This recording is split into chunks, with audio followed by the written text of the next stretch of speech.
Welcome to the math class.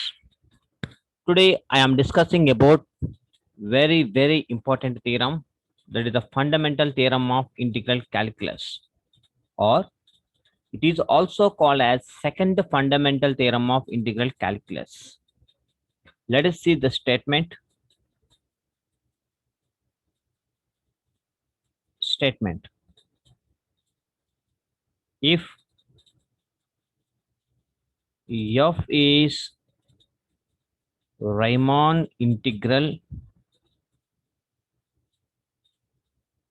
and pi is a primitive of f, then integral a to b f of x into dx is equal to pi of b minus pi of a. Here, in the last class, already we have to seen the definition of the primitive.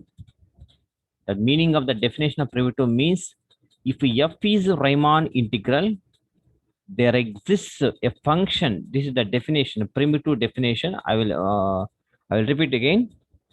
There exists a function pi maps closed AB to capital R such that pi dash of x is equal to f of x for all x belongs to closed interval a comma b. For all x belongs to closed interval a comma b. Then the function pi is called primitive of f or antiderivative of f. So this is the definition of the primitive or antiderivative. This definition is very useful to this fundamental theorem of integral calculus. Right. Proof. Proof. First write the given conditions. Given that f is Riemann integral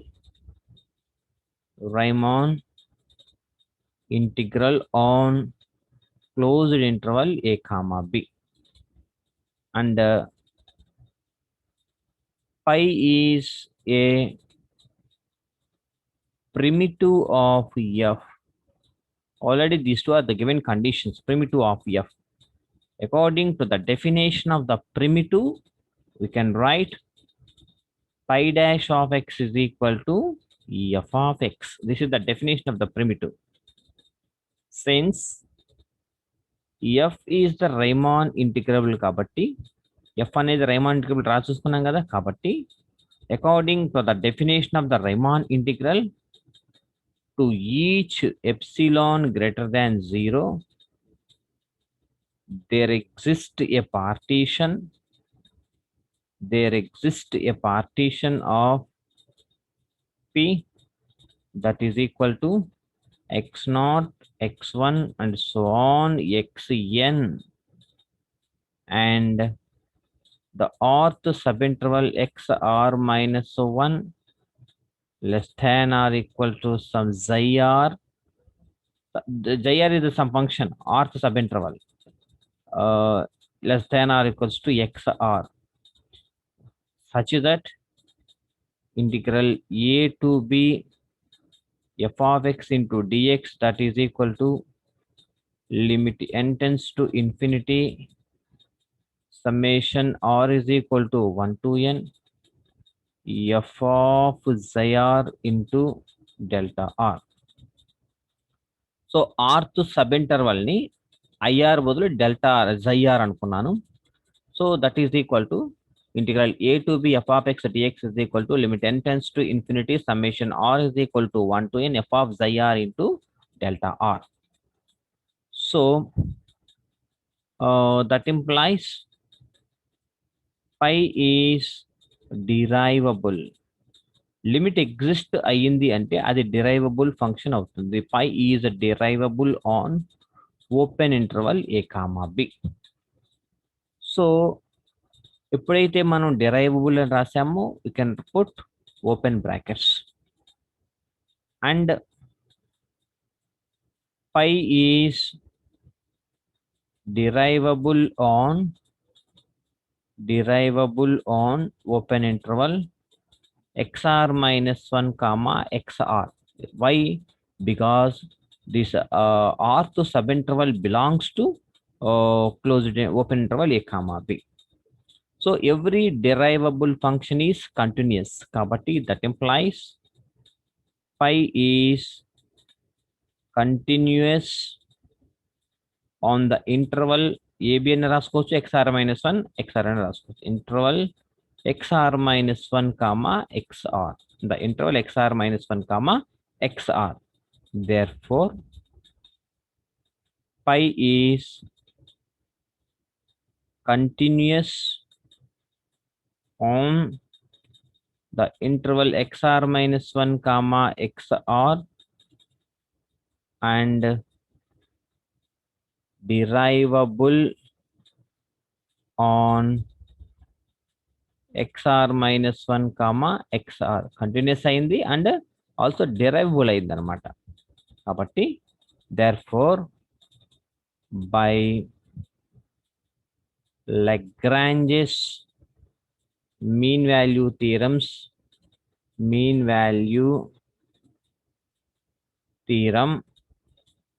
so మనకి చూడండి already మనకి 3 theorems తెలుసు. ఒకటి Rolle's theorem, Lagrange's mean value theorem and Cauchy mean value theorem. In the theorem, that is the Lagrange's mean value theorem lo, there exists any c belongs to open interval a comma b. Ikkada c ki baduluga there exists any some xi r belongs to xr minus 1 comma xr. అంటే c అనే ఒక real number ఏదో ఒకటి xr minus 1 comma xr లో దొరికితే such that pi dash of xi r అంటే f dash of c అంటే pi అక్కడేమో అక్కడ f dash of c is equal to f of b minus f of a by f of b minus f of a by b minus a రాసుకుంటాం. ఇక్కడ ఏం రాస్తామంటే pi of xr minus pi of xr minus 1 by xr minus 1. Since ఇక్కడ rth subinterval is equal to xr minus 1. Okay, that implies ఇప్పుడు cross multiplication చేస్తే pi dash of xi r into ఇదంటే delta r రాసుకోవచ్చు కదా into delta r that is equal to pi of xr minus pi of xr minus 1. That implies summation తగిలించినట్టు ఇటు summation r is equal to 1 to n pi dash of xi r into delta r, that is equal to summation r is equal to 1 to n pi of xr minus pi of xr minus 1. That implies summation r is equal to 1 to n pi dash of xi r into delta r, that is equal to r is equal to 1 పెడితే ఏమవుతుంది pi of x1 minus pi of x0. r is equal to 2 పెడితే pi of x2 minus pi of x1. r is equal to first 1 పెడితే ఇది వచ్చింది, r is equal to 2 పెడితే ఇది వచ్చింది. అలాగే r is equal to 3 పెడితే pi of x3 minus pi of x2 plus and so on plus last లో n is equal to n పెడితే r plus n పెడితే pi of xn minus pi of xn minus 1. That implies ఇక్కడ చూడండి minus pi of x1 f of x1 f of x2 sorry pi of x2 pi of x2 xn minus 1 దీనికి before xn minus 1 ఉంటుంది, అది కూడా cancel అయిపోతే final గా మనకి మిగిలేది summation r is equal to 1 to n pi dash of xi r into delta r, that is equal to pi of xn minus pi of x naught. The remaining మిగిలిపోయింది మనకి. కాబట్టి that implies summation r is equal to 1 to n pi dash of xi r into delta r is equal to pi of b. xn అంటే last లో b కదా, xn pi of a. ఇక్కడ చూడండి, ఇది ఎందుకు రాసామంటే దట్ ఈస్ మనం ఒక partition n sub intervals గా డివైడ్ చేస్తాం కదా, x0, x1, x2 and so on last xn. xn ఏమో b కి ఈక్వల్ అవుతుంది, x0 ఏమో a కి ఈక్వల్ అవుతుంది. కాబట్టి x0 ప్లేస్ లో a రాస్తాము, xn ప్లేస్ లో b రాస్తాం అనమాట. Pi of b minus pi of a. Now limit apply చేస్తే limit n tends to infinity summation r is equal to 1 to n pi dash of xi r into delta r, that is equal to limit n tends to infinity pi of b minus pi of a. Pi of b means ఎందుకని, since pi dash of x is equal to f of x, this is the definition of the primitive. అంటే that is pi dash of xi r is equal to f of xi r అని కూడా రాసుకోవచ్చు. Okay, కాబట్టి that implies limit n tends to infinity summation r is equal to 1 to n f of xi r into delta r, that is equal to pi of b minus pi of a. That implies integral a to b f of x into dx is equal to pi of b minus pi of a. ఇదంటే ఎందుకు రాసాము అంటే we know that integral a to b f of x into dx is equal to limit n tends to infinity summation r is equal to 1 to n f of xi r into delta r రాసుకోవచ్చు. ఓకేనా, therefore if f is Riemann integral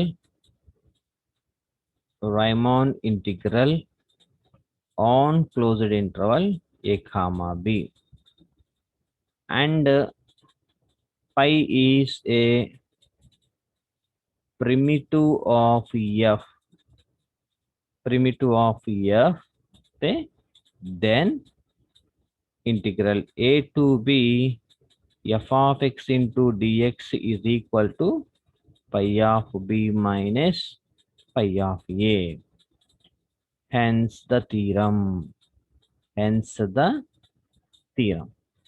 so ఇక్కడ మీరు observe చేయాల్సింది ఏంటంటే మెయిన్గా లగ్రాంజెస్ mean value theorem ప్రకారము c అనేది ఒక open interval a comma b లో దొరికితే అక్కడ f డాష్ ఆఫ్ c రాస్తాం, కానీ ఇక్కడ pi dash of xi r is equal to f of b minus f of a by b minus a రాస్తాం. క్రాస్ మల్టిప్లికేషన్ చేస్తే ఇది ఇటు వచ్చేస్తుంది, is equal to ఇంత. ఇప్పుడు సమ్మేషన్స్ అటు ఇటు సమ్మేషన్స్ అప్లై చేస్తాం, సమ్మేషన్ లో రాసుకుంటే r is equal to 1 to n, ఇటు కూడా r is equal to 1 to n. ఇది ఇలాగే ఉంచి రైట్ హ్యాండ్ సైడ్ లో r is equal to 1, 2, 3, 4 substitute చేస్తే we get this. Some terms are cancelled, the remaining are xn minus x0. ఈ రెండు మాత్రమే మిగిలినవి, ఒకదానికి ప్లస్ ఉంది మైనస్ ఉంది కాబట్టి ఇది. Now summation r is equal to 1 to n pi dash of xi r delta r is equal to xn అనేది b కి ఈక్వల్ అవుతుంది, x0 అనేది a కి ఈక్వల్ అవుతుంది. దాని నుంచి క్యాలిక్యులేషన్ పార్ట్ చేసుకుంటే we get pi of b minus pi of a. So this is the fundamental theorem of integral calculus. By using the definition of primitive of definition base చేసుకొని మనం ఈ fundamental theorem of integral అనేది integral calculus అనేది మనం prove చేయడం జరిగింది. దీన్ని ఈ యొక్క స్టేట్మెంట్ ని బేస్ చేసుకొని మనం కొన్ని ప్రాబ్లమ్స్ సాల్వ్ చేద్దాం. Okay, right. Problems on fundamental theorem of integral calculus. Show that integral a to b cos x and f of x into dx is equal to pi of b minus pi of a. ఇది రావాలి మనకి by using fundamental theorem of integral calculus. Let ఇక్కడ ఏదైతే ఉందో that is called f of x. f of x is equal to definition according to the primitive definition ప్రకారం ఏంటిది, phi dash of x is equal to f of x అనే condition satisfy చేయాలి. కాబట్టి దీన్ని f of x అనుకుంటే దీనికి derivative అంటే phi of x is equal to this is the let us assume that ఇక్కడ టేక్ అనుకున్నాను కదా, ఈ టేక్ ఏది అనుకోవాలి జాగ్రత్తగా అబ్జర్వ్ చేయాలి. మీరు ఏదైతే అనుకుంటున్నారో దానికి డెరివేటివ్ కడితే f of x వచ్చేటట్లుగా మీరు డిఫైన్ చేసుకోవాలి. Take phi of x is equal to. Now we apply the derivative of that phi dash of x is equal to cos x. So both are equal clearly. Phi dash of x is equal to f of x. So this satisfies the definition of the primitive of f. So phi is primitive of f. By second fundamental theorem of integral calculus అని అనొచ్చు, లేకపోతే by fundamental theorem of integral calculus, we have the statement of this is the statement of fundamental theorem of integral calculus. Integral a to b f of x means cos x into dx is equal to pi of x. We know the definition. We know pi of x is equal to cos sin x. But pi of b ante sin b, pi of a ante sin b, and so on. Hence solve. Show that integral 0 to 1 x power of 4 into dx that is equal to 1 by 5 by using fundamental theorem of integral calculus. Let f of x is equal to x power of 4, then take pi of x is equal to x power of 5 by 5. Let us assume that this is the assumption, our assumption. So we have to find the derivative of that pi of x. We get x power of 4. Both are equal. F dash of pi dash of x is equal to f of x. Both are equal. So this is the primitive of f. By using the fundamental theorem of integral calculus, we have integral a to b f of x into dx that is equal to pi of b minus pi of a. Integral a to b means 0 to 1. So 0 to 1, f of x means x power of 4 into dx. Integrating x power of 4, that is x power of 5 by 5. Upper limit and lower limit, upper limit minus lower limit, substitute these two values, we get 1 by 5. Hence solved. Show that integral a to b e power of x into dx is equal to e power of b minus e power of a by using fundamental theorem of integral calculus. Let f of x is equal to e power of x. Let us assume that pi of x is equal to e power of x. Now the derivative of pi of x is equal to e power of x. So both are equal. Therefore it is the primitive of f. By using the fundamental theorem of integral calculus, we have integral a to b f of x dx is equal to pi of b minus pi of a. This is the statement of fundamental theorem of integral calculus. Now that implies integral a to b f of x means e power of x into dx is equal to e power of b minus e power of a. Why? Because the integral of e power of x is equal to e power of x upper limit to minus lower limit. That is equal to e power of b minus e power of a. Therefore, integral a to b e power of x into dx is equal to e power of b minus e power of a. Hence solved. The last problem, show that integral a to b sin x. So this is the f of x. Sin x into dx is equal to cos a minus cos b by using fundamental theorem of integral calculus. Let f of x is equal to sin x. Then let us assume that the pi of x is equal to cos. This is the assumption, pi of x. Now the derivative of pi dash of x is the pi of x derivative pi dash of x that is equal to sin x. So both are equal. Clearly, pi dash of x is equal to f of x. That is the definition of the primitive of f. By using second fundamental theorem of integral calculus or fundamental theorem of integral calculus, whatever it may be, we have integral a to b f of x dx is equal to pi of b minus pi of a.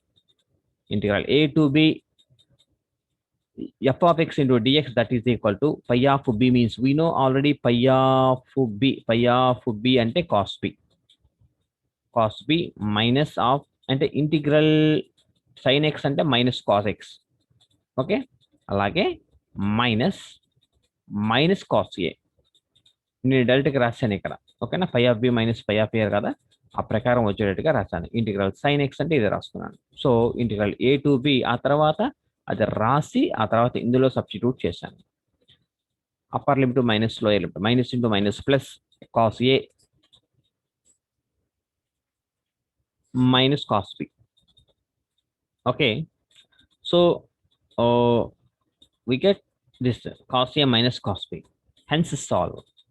So this is the procedure we have to find, or we have to use fundamental theorem of integral calculus and the definition of the primitive of f. ఈ రెండు base చేసుకొని మనం ఆ problems చేయొచ్చు. Fundamental theorem of integral calculus మీద we can do any problem by using the definition of only primitive of f. Okay. Okay, this is your class. If you have any doubts, please WhatsApp me. I will respond immediately. I'll give the more information about this topic, each and problems also. Thank you so much. Happy learning.